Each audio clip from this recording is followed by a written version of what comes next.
युवा शक्ति किसी भी राष्ट्र का गौरव हुआ करती है।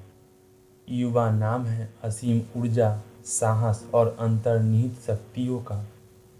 जब युवा प्रचंड शक्ति प्रवाह से कर्म पथ पर चलता है तो उसकी सद्वृत्ति से पूरा विश्व शोभा पाने लगता है। पर यदि किसी युवा में परिश्रम करने की वृत्ति, समर्पण, साहस और लक्ष्य पूर्ति के प्रति ललक ही नहीं है तो हम उसे युवा नहीं कह सकते, भले ही वह शारीरिक गठन से युवा ही क्यों न दिखाई पड़े। वास्तव में तो वह वृद्ध ही है। किंतु आज के परिदृश्य में देखें तो ग्रामों और शहरों में घूम रहा यह प्रचंड ऊर्जा स्रोत निस्तेज है। उसका निराशा भरा मुखमंडल स्वयं ही हृदय विदारक गाथा कहने को विकल जान पड़ता है। राष्ट्र की रीढ़ यह युवा राष्ट्र के लिए ही उदासीन दिखाई देता है। यही कारण है कि राष्ट्र की स्थिति बद से बदतर होती जा रही है। निसंदेह भारत की स्वतंत्रता का अधिकांश श्रेय युवाओं को ही जाता है। आज निष्क्रिय ऐसा दिखाई देने वाला युवा भूतकाल में राष्ट्रहित बलिदान की चिरस्मरणीय गाथा लिख चुका है। जब देश परातंत्र था तो युवाओं का साहस और आत्म बलिदान देखने योग्य था। युवाओं ने संगठित होकर क्रांतिकारी पत्रिकाओं और व्याख्यानों द्वारा देश के लोगों में देशभक्ति के बीज गहरे रोपित कर दिए थे। उनका यह योगदान मात्र बौद्धिक ही नहीं अपितु शारीरिक, मानसिक भी था।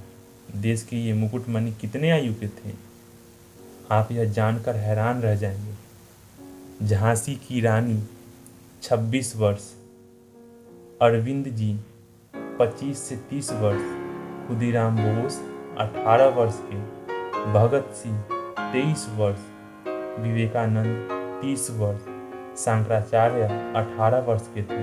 इन युवाओं के शक्तिशाली आह्वान से उस समय पूरा देश जागृत हो उठा था। सोए हुए भारतवासियों को अपने कर्तव्यों का वहन किस प्रकार करना चाहिए, यह पद्धति इनके साहस और दृढ़ संकल्प ने ही भारत को पुनः चेताई थी।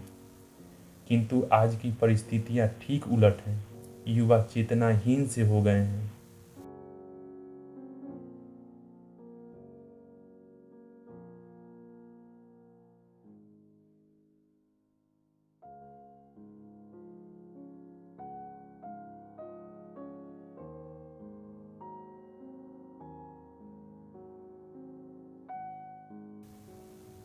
इस महान युवा का जन्म 22 अक्टूबर 1873 ईस्वी में हुआ था। जिस ज्ञान, वैराग्य, भक्ति को 3300 वर्षों में भी पाना असंभव सा है, उसे मात्र 33 वर्ष की अल्प आयु में हस्तगत कर वंदनीय स्थान अर्जित करने वाले ये भारतीय युवा सन्यासी थे स्वामी रामतीर्थ जी। ढाका, काशी में इनका सारा जीवन व्यतीत हुआ, पर ज्ञान और बुद्धि के ये सदा सम्राट रहे। ये अद्वैत निष्ठ ब्रह्मज्ञानी पुरुष थे, उपनिषदों के अटूट प्रेमी, इतने कि उनके हर वचन में उपनिषदों की गूंज होती थी। राष्ट्र प्रेम, निडरता, आत्मविश्वास, त्याग, स्वाभिमान आदि गुण भी इनके अभिव्यक्ति के अभिन्न अंग थे। आइए आज इनके जीवन दृष्टांतों से प्रेरणा पाकर हम अपनी जीवन बगिया को महकाने का प्रयास करें। क्यों हम बौने रह जाते हैं। एक बार स्वामी रामतीर्थ जी जापान के एक बगीचे में भ्रमण कर रहे थे। उन्होंने माली से पूछा, ये पेड़ कितने पुराने हैं।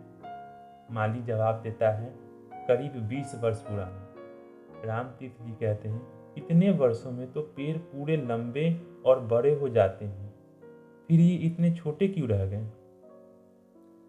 माली कहता है, हम हर साल इसकी जड़ों को काटते रहते हैं, इन्हें फैलने का मौका ही नहीं देते, इसलिए आजीवन बौने ही बने रहते हैं, तभी इनका नाम भी बोनजाई है। यह सुनकर रामतीर्थ जी कहते हैं, माली भाई, मैं सदा आपका आभारी रहूंगा, आपने आज मुझे बहुत बड़ी सीख दी है। माली हैरानी से कहता है, मैंने? रामतीर्थ जी कहते हैं, हाँ, आज मैंने जाना कि यदि हम अपने सद्गुणों की जड़ को काटते रहेंगे तो कभी ऊंचा नहीं उठ पाएंगे, विकसित नहीं हो पाएंगे, जीवन में बौने ही रह जाएंगे। स्वामी रामतीर्थ अद्भुत मेधा संपन्न थे। उनकी विद्वता से प्रभावित होकर अमेरिका की 17 यूनिवर्सिटीज ने उन्हें LL.D की उपाधि से सम्मानित करने का निश्चय किया। परंतु जब यह प्रस्ताव स्वामी रामतीर्थ जी के सामने रखा गया तो वे हाथ जोड़कर विनम्र वाणी में बोले, मुझे पहले ही 2 कलंक मिले हुए हैं, एक नाम के आगे और एक नाम के पीछे। प्रस्तावकर्ता ने हैरानी से पूछा उनसे, कौन से 2 कलंक राम जी? मैं कुछ समझा नहीं।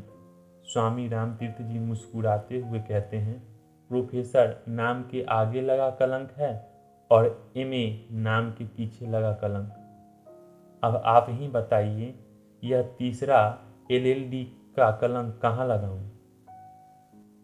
जिस यश नाम सम्मान के पीछे दुनिया पगलाई फिरती है, वह सब रामतीर्थ जी जैसे मौला मस्त संतों को कलंक के जैसा लगता है, क्योंकि वह अहम को जन्म देकर ईश्वर से दूर ले जाने का कारण बनता है।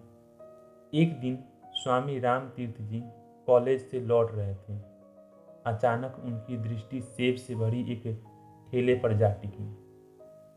लाल लाल सेबों को देखकर उनका मन डोलने लगा। तीव्र इच्छा हुई कि सेब खाया जाए। रामतीर्थ जी अधीर कदमों से उस रेडी की ओर बढ़े, एक सुंदर सा सेब खरीदा और घर आकर मेज पर रख दिया। फिर क्या था? चाकू से काट कर खा लिया?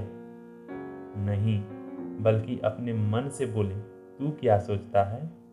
मैं तेरा दास हूँ, तू जो कहेगा वही करूँगा, तेरी इशारों पर नाचूंगा। नहीं, याद रख, तू मेरा स्वामी नहीं, मैं तेरा स्वामी हूँ। तू मेरा दास है, तू मेरी आज्ञा के बिना कुछ नहीं कर सकता। है हिम्मत तो ले खाकर दिखा इस सेब को। मन ने उन्हें तरह तरह के लालच दिए। सेब खाना तो स्वास्थ्य के लिए लाभदायक है, इससे खून में लौ की मात्रा बढ़ती है, खून साफ रहता है, भला इसे खाने में क्या परेशानी?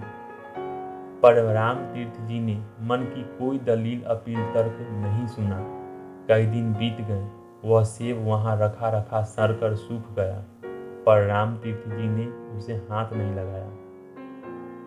इस प्रकार रामतीर्थ जी अपनी संकल्प शक्ति को दृढ़ कर चित्त की वृत्तियों का विरोध करने का अभ्यास किया करते थे। यही कारण है कि विदेशों की चकाचौंध, माया नगरी के प्रलोभन कभी रामतीर्थ को अपने जाल में फंसा नहीं पाए। वे सदा उनसे ऊपर रहे। एक बार एक धनाढ्य परिवार की सुंदर युवती रामतीर्थ जी से मिलने उनके निवास स्थान पर आई। उसने रामतीर्थ जी से एकांत में मिलने के लिए समय मांगा। समय मिलने पर वह रामतीर्थ जी से बोली, मेरे पास इतना धन है कि मैं पूरे विश्व में आपके नाम से स्कूल अस्पताल खुलवा सकती हूँ। स्वामी रामतीर्थ जी यह सुनकर कहते हैं, राम को अपने नाम के स्कूल कॉलेज अस्पताल खुलवाने की कोई लालसा नहीं है।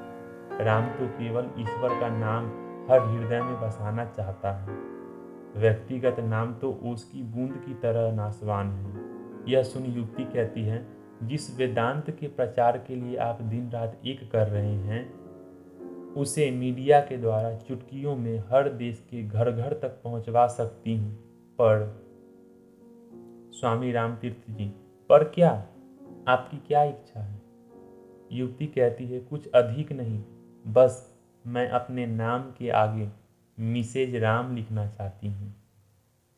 स्वामी रामतीर्थ जी ठहाका लगाकर हंस पड़े और बोले, अरे राम तो मिस्टर ही नहीं है, फिर आप उसकी मिसेज कैसे बनेंगी? युक्ति हैरानी से कहती है, यदि आप मिस्टर नहीं हैं तो क्या है? स्वामी रामतीर्थ जी कहते हैं, राम ना तो मिस्टर है ना मिस, वह तो एक मिस्ट्री है, एक रहस्य है। युक्ति खींच कर कहती है, मुझे कोई फिलॉसफी नहीं चाहिए, सीधी सी बात है, मैं आपसे नज़दीक का रिश्ता चाहती हूँ। स्वामी रामतीर्थ जी मुस्कुराते हुए कहते हैं, मुझे मंजूर है। युवती का चेहरा खुशी से खिल उठा, लेकिन दूसरे ही पल स्वामी रामतीर्थ जी उससे कहते हैं, सबसे नज़दीक का रिश्ता है जब दोनों में कोई भेद ना हो, और आत्मिक रिश्ता ऐसा ही होता है। तुम भी ईश्वर का अंश हो और मैं भी, इसलिए हम दोनों की आत्माएं एक ही परमात्मा का अंश हैं, कहीं कोई भेद नहीं है। जब युवती ने ऐसा सुना तो युवती ने सभी मर्यादाओं को लांघकर अब स्पष्ट शब्दों में कहा, मुझे आत्मा वात्मा का नहीं, आपके संग शारीरिक रिश्ते की अभिलाषा है। स्वामी रामतीर्थ इन अमर्यादित वचनों को सुनकर भी विचलित नहीं हुए, बड़े धैर्य से बोले, ठीक है, तो फिर आज से आप मेरी माँ हुई और मैं आपका पुत्र। इस रिश्ते से बढ़कर शारीरिक रिश्ता दूसरा कोई भी नहीं। इतना सुनना था कि युवती रामतीर्थ जी के चरणों में गिर पड़ी और अपने दुर्व्यवहार व दुर्वचनों के लिए क्षमा याचना मांगते हुए बोली, मुझे नहीं मालूम था कि भारत के संतों का चरित्र इतना पवित्र व महान होता है कि उसे कलंकित करने का भाव तक लाने वाला अपने जीवन को कलंकित कर लेता है। आपकी पवित्रता, शुद्धता तो मुझ पाश्चात्यता में पली बड़ी युक्ति समझ नहीं पाई थी। मुझे इसके लिए क्षमा कर दें।